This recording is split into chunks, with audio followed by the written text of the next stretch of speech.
अगली खबर है प्रयागराज से, जहां नवरात्रि पर्व पर भाजपा नेता सैफुल अब्बास ने किया चुनावी आगाज।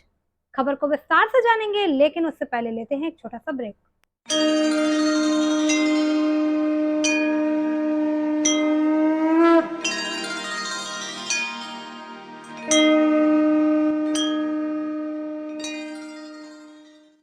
मैं शुभ नवरात्रि के पावन पर्व की हृदय की गहराई से समस्त काशी क्षेत्र वासियों को, उत्तर प्रदेश वासियों को बहुत बहुत बधाई। मैं हृदय की गहराई से शारदीय नवरात्रि की बहुत बहुत बधाई और शुभकामनाएं।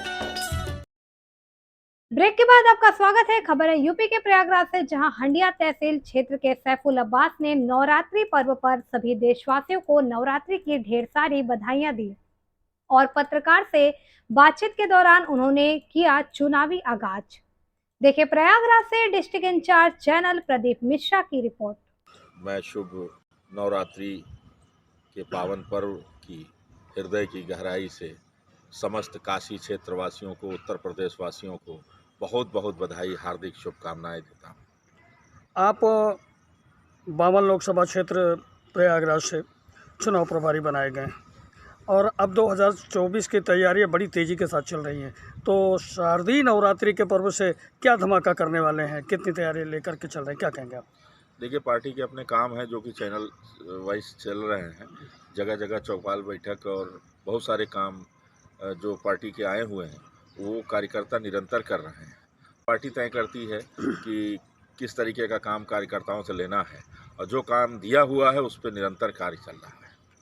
अभी तो तेज़ी के साथ लगातार कार्यकर्ता जो है क्षेत्रों में जा रहे हैं और आप लोगों के भी मीटिंग्स भी लगातार हो रही है। इससे क्या परिणाम निकल सकते हैं 2024 के चुनाव के लिए? बहुत अच्छा परिणाम निकलता दिख रहा है, क्योंकि भारतीय जनता पार्टी सरकार की जो सेवाएं रही हैं 9-10 साल की, माननीय प्रधानमंत्री नरेंद्र मोदी जी और माननीय मुख्यमंत्री उत्तर प्रदेश श्री योगी आदित्यनाथ जी के द्वारा जो भी पात्रों की योजनाएं और जो भी सुशासन से लेकर के और चौमुखी विकास का जो भी मुद्दा रहा वो पूरा करके दिखाया सरकार ने। और ये चौमुखी विकास को देख करके जनता काफ़ी गदगद है और काफ़ी विश्वास रखती है भारतीय जनता पार्टी की सरकार में और माननीय श्री प्रधानमंत्री नरेंद्र मोदी जी और माननीय मुख्यमंत्री उत्तर प्रदेश श्री योगी आदित्यनाथ जी की शैली पर काफ़ी विश्वास रखती है। ये विपक्षी पार्टियां तो लगातार विरोध जता रही हैं कि भारतीय जनता पार्टी सिर्फ नाम की रह गई है और हवा में तीर मार रही है और धरातल पर कुछ है नहीं, लेकिन आगामी 2024 में इसका गिन कर बदला लिया जाएगा। इसको लेकर क्या कहें? देखिए, आपने पहले कहा कि विपक्षी पार्टियां, तो विपक्ष का काम ही यही है। हर पक्ष का विपक्ष होता है, तो उनका काम ही यही कि उनके पास कोई मुद्दे ही नहीं रह गए हैं। किसी प्रकार न गांव शहर का कहीं पर किसी प्रकार का कोई मुद्दा न खेती से जुड़ा, किसानी से जुड़ा, व्यापार से जुड़ा, कौन सा मुद्दा रह गया है उनके पास? उनकी भी पूर्व में सरकारें रही हैं, क्या उन्होंने कार्य किया है? उनके पास कोई उपलब्धि नहीं रही।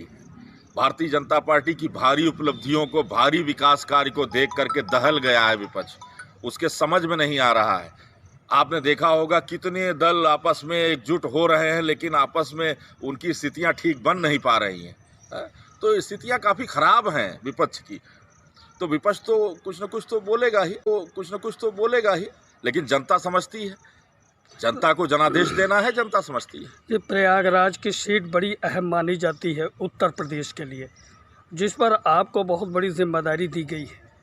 क्या लगता है इस सीट का निकलना ज़रूरी है? देखिए, मैं एक कार्यकर्ता हूँ भारतीय जनता पार्टी का और मेरे ही जैसे लाखों करोड़ों कार्यकर्ता हैं, सभी निरंतर अपने कार्य में लगे हुए हैं और साथ ही साथ जो देखने में उपलब्धियां मिल रही हैं वो 2024 के चुनाव में उत्तर प्रदेश के अंदर प्रयागराज तो प्रचंड बहुमत से जीतने के साथ साथ पूरे उत्तर प्रदेश में भारतीय जनता पार्टी की सीट प्रचंड बहुमत के साथ निकलेगी, जीतेगी और जीतने के साथ साथ तीसरी बार माननीय प्रधानमंत्री श्री नरेंद्र मोदी जी प्रधानमंत्री बनेंगे और फिर से आपको यही सुशासन और ढेर सारी सौगातों के साथ में सरकार लौटेगी और प्रचंड विकास जो आपको देखने को और आगे मिलेगा वो कभी आपने कल्पना भी नहीं किया। आप हंडिया क्षेत्र के निवासी हैं, चलते चलते शारदीय नवरात्रि पर्व पर अपने हंडिया वासियों को क्या कहेंगे? मैं हृदय की गहराई से शारदीय नवरात्रि की बहुत बहुत बधाई और शुभकामनाएं देता हूँ।